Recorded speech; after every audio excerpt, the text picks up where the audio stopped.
ব্যবহার করো। স্বামী যখন বাড়িতে আসবে বেশি করে খুশবু লাগাও, সুরমা লাগাও, আতর লাগাও, স্বামীর কাছে শুয়ে শুয়ে গল্প করো। কিন্তু বর্তমান যুগের নারী ওটা ব্যবহার করে না।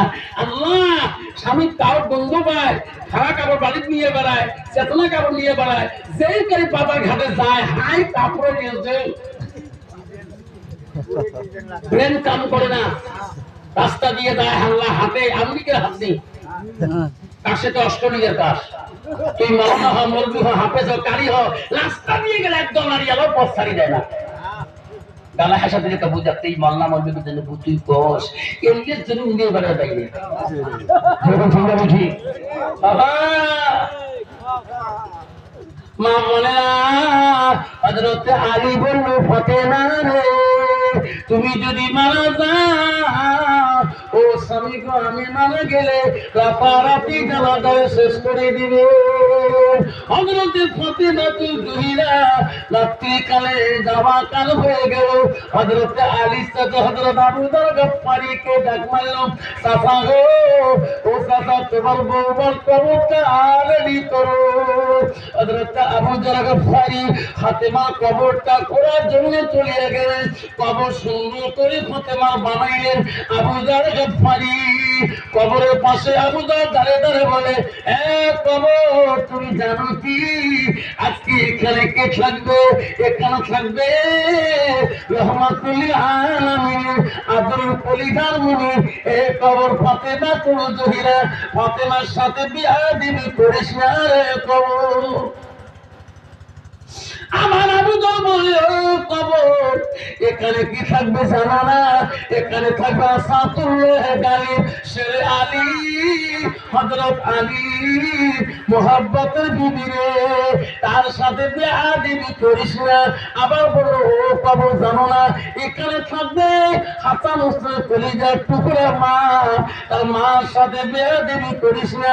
আমার আবু যর বলল, এ কবর এখানে থাকবে পৃথিবীর সব নারীদের সর্দারানি জান্নাতুল মামুনি, তার সাথে বিয়া দিবি দেখাস না।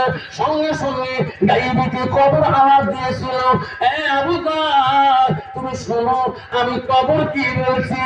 আবু যর চিৎকার দিয়ে লাভ নাই, আমি কবর নবীর বেটি কি চিনি না, আমি কবর হযরত আলী স্ত্রী কি চিনি না, আমি কবর নারীদের সর্দারানি কি চিনি না, আমি কবর হাতুমতে মা কে চিনি না, আমি কবর চিনি শুধু তারা আমল। সুবহানাল্লাহ।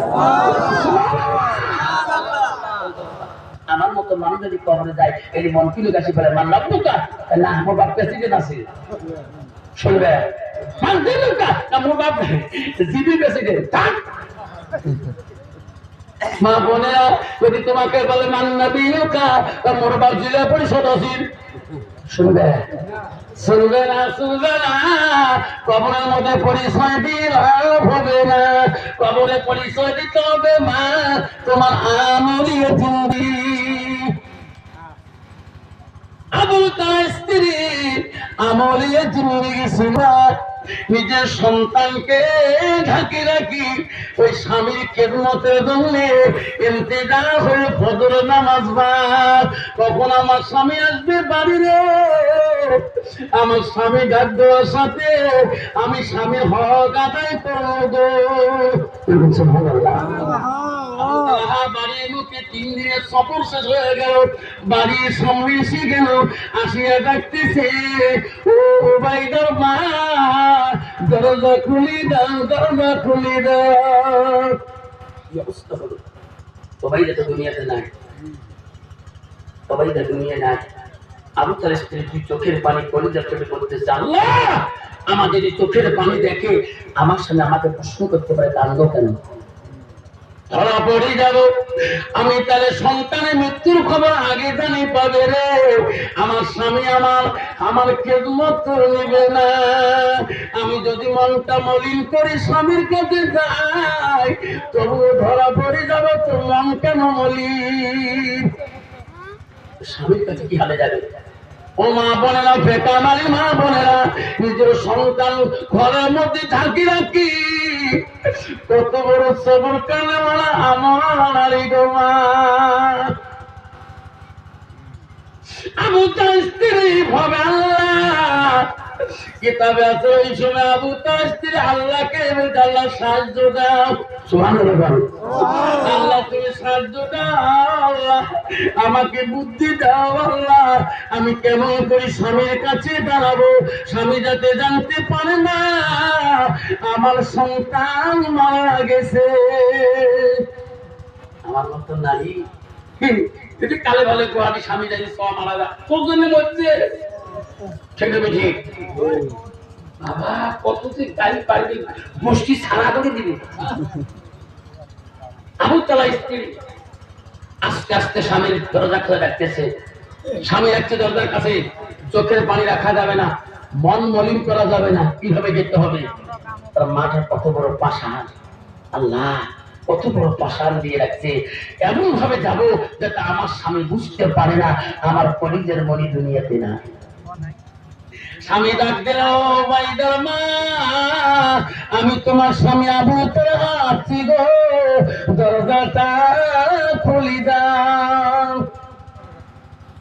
ও মা বলে গো আবু তালহার স্ত্রী দরজার কাছে গেলেন দরজাটা খুলি দিয়ে আবু তালহার দিকে একটা মুস্কি হাসি দিলেন